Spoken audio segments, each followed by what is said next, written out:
dans cette vidéo un petit peu spéciale, un floss tube donc qui va être entièrement consacré à la broderie traditionnelle parce que je vais vous parler de la première semaine du Stitched au beurre organisée par Marion Romain. Pour celles qui arrivent sur cette chaîne, je m'appelle Sophie. Vous pouvez me retrouver sur Instagram avec le pseudo le fil de Saria, oui. Et j'allais vous parler de ravellerie, mais si vous venez pour la broderie, ravellerie, ça vous intéresse pas.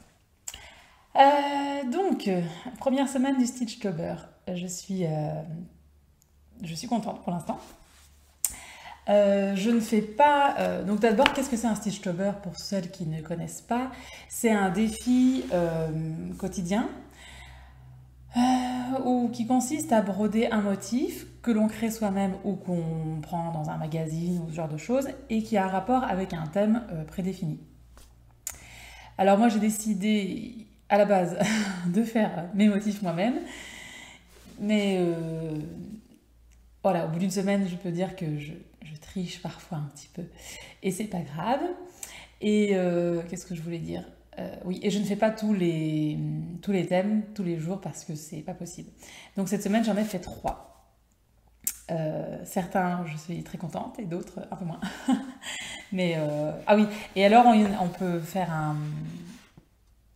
un thème, une palette de couleurs, une contrainte technique. Moi, ma contrainte, c'était lance-toi. Lance-toi et tu verras bien. Et c'est vachement intéressant parce que je fais des erreurs et qui m'apprennent des choses et je vais vous en parler un peu plus en détail, mais c'est vraiment chouette. Donc on y va.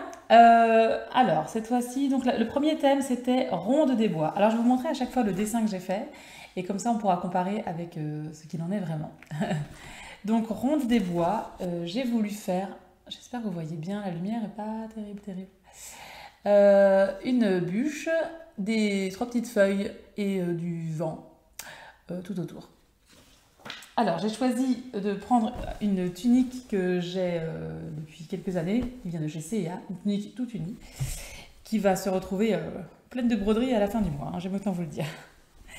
Et voici le résultat. Donc c'est un dessin que j'ai fait moi-même cette fois-ci. Je suis très contente. Alors, la bûche, j'ai fait les contours en pointe-tige et j'ai tout rempli au pointe-tige. Oh, j'espère que vous voyez bien. Hop, vous voyez. Et j'ai fait une petite feuille au passé plat, enfin un genre de passé plat. Et les 3 autres feuilles, avec 3 couleurs différentes, une verte, une ocre et une bordeaux. Et alors, j'ai pas réussi à... Mon vent est pas assez régulier, je trouve ici, ils sont hyper... les deux courants d'air sont très rapprochés et là pas du tout. Et je voulais faire quelque chose d'ondulé, j'ai pas réussi, mais l'un dans l'autre, voilà, ça donne plutôt pas mal. Je suis assez contente. Voilà. Donc, ah oui, et donc les courants d'air sont en point de tige aussi. C'est un point que je maîtrise assez bien.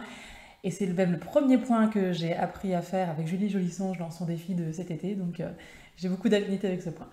Et les feuilles en passé plat, alors j'en avais fait dans une broderie cet été et ça vient du livre Broderie Esprit Nordique. Et donc je m'étais déjà entraînée. Et donc voilà. Je suis contente de mes feuilles aussi. Ça, donc vous voyez, elle se trouve ici à côté du col. C'était le premier thème. Le deuxième, c'était Voyage immobile. Alors j'avais pensé à faire un livre où sortent des... J'avais prévu quelque chose de facile, donc un voyage sous-marin. Moi j'avais prévu avec des petits poissons, des coraux finalement. Je ne l'ai pas fait. Le troisième thème, c'était récolte. Alors j'avais prévu de faire un cajot de pommes et de le faire en passé plat. Alors, le dessin, ça va. Je suis pas très douée en dessin, en fait. Hein. J'ai jamais pris de cours, et j'ai jamais vraiment beaucoup dessiné quand j'étais jeune. Donc voilà. Alors, le dessin était pas mal. Puis, j'ai essayé de le broder en passé plat et ça donnait vraiment pas bien du tout. Alors, j'ai tout défait. J'ai fait une pomme, juste une grosse pomme, que j'ai voulu remplir en passé plat empiétant. Un truc que j'avais jamais fait non plus. Je me suis dit, lance-toi. ça donnait pas bien du tout. Et donc, j'en avais un peu marre. J'ai tout défait. Et en fait, moi, mes inspirations de broderie, c'est surtout Instagram. Avec des choses magnifiques, hyper nettes, etc. Et beaucoup de passé plat. Je trouve ça vraiment beau. Et bon, bah, je crois que j'ai pas encore le niveau. Et de toute façon, je pense pas être quelqu'un d'hyper net. Donc j'ai fait quelque chose où j'ai dit, allez, je fais à ma sauce et puis c'est tout. Et finalement, je suis assez contente de ce que j'ai réussi à faire. Donc c'est en hommage à une chanson qui, je pense, est de Sacha Distel avec pommes, poire et des Scooby-Doo. Ah. Et finalement, ben ça me ressemble plus que tout ce qui est plus net et plus ouais, plus précis. Donc voilà, la pomme, j'ai fait le contour en pointe-tige. Alors j'ai fait un tout petit peu de passé plat pour la tige, justement. Poire, pareil, du pointe-tige. Un rapport aurait pu être un peu mieux dessiné, on dirait une courge, mais bon, dans le contexte, on comprend. Et alors, je pensais faire l'écriture avec du point de chaînette, mais j'ai trouvé ça trop gros. Donc, je suis passée sur du point arrière fendu. Et ça m'a fait rigoler parce qu'au début, donc, j'avais écrit euh, avec un marqueur, vous savez, qui s'efface à la chaleur. Et par exemple, le S ici, je le trouve pas super beau. Et je sais pas comment je m'étais débrouillée, ça penchait en fait mon écriture, donc au bout d'un moment j'ai laissé tomber l'écriture et j'ai brodé comme ça. Et finalement, le S, c'est plus joli quand j'ai brodé comme ça. En fait, là, je me suis amusée et ça donne mieux, en fait, quand on s'amuse. C'est rigolo, hein? Et ouais, je suis vraiment... Voilà, donc on a une broderie pour l'instant de chaque côté du col. Et je trouve que ça va relativement bien ensemble, c'est rigolo, j'aime bien. Je suis plutôt contente pour l'instant parce que et j'espère que toutes les broderies que j'ai prévues ici vont aller parce que j'en ai prévu encore 3 autres d'ici la fin du mois d'octobre, rien que pour cette tunique. Ça va être une tunique très originale et j'espère que ça donnera bien. Le quatrième thème, c'est abri. Là, je n'étais pas inspirée du tout. Et le cinquième thème, c'était sur la route. Alors, à la base, j'avais prévu de faire une petite grenouille qui traverse la route et qui va se réfugier dans des herbes. Et en fait, il y a quelques semaines, en allant au travail, très tôt le matin, donc il faisait nuit, je suis passée sur un petit chemin et j'avais une lampe de poche parce que voilà, c'était pas éclairé. Et en fait, j'ai croisé une grenouille qui a été très surprise de ma lumière. Enfin, c'était plus un crapaud, à mon avis, mais je suis pas très spécialiste là-dedans. Et qui est partie se réfugier dans les herbes folles et ça me plaisait bien. Oui, je me suis dit, si j'y arrive pas, je ferai un hérisson.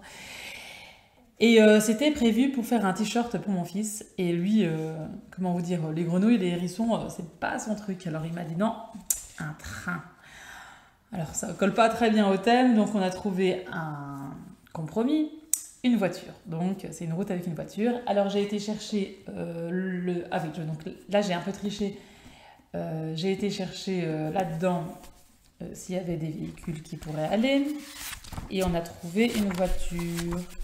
Moi, je ne sais pas dessiner les voitures, il me faut un modèle à chaque fois. Donc, j'ai carrément décalqué cette voiture sur un papier transfert hydrosoluble. Et alors, il a vu le camion de pompier, il m'a dit, on fait le camion de pompier aussi. J'ai dit, non. Ça m'a l'air trop compliqué à faire en broderie.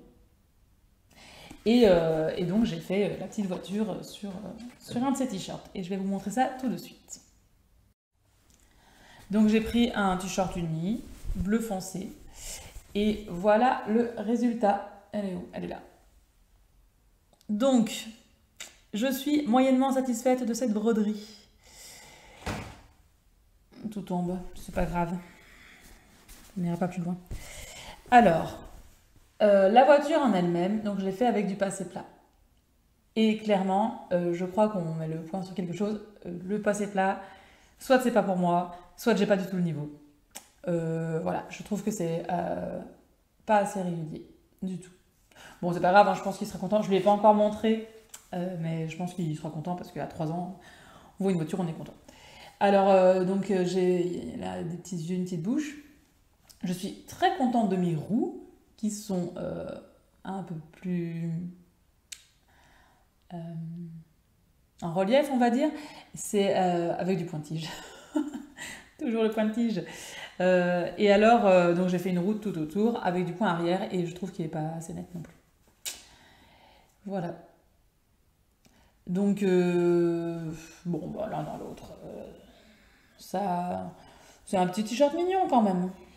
Franchement, je suis contente. Mais du coup, ouais, le passé plat, je pense que je vais laisser tomber un peu de côté. Alors, ça m'embête parce que le prochain thème, euh, c'est Nuit de pleine lune et je voulais faire du passé plat. Donc, je ne sais pas encore ce que je vais faire. Mais voilà.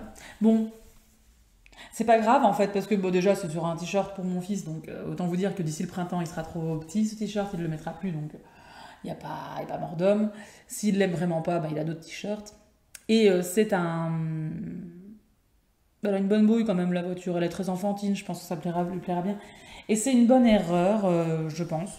C'est ça, en fait, j'ai voulu me lancer dans le stitch shopper en voulant me lancer. Et je pense que d'ici la fin du mois, j'aurai progressé. Et je me suis déjà rendu compte, après à peine une semaine, de ce que je maîtrise, ce que je maîtrise pas.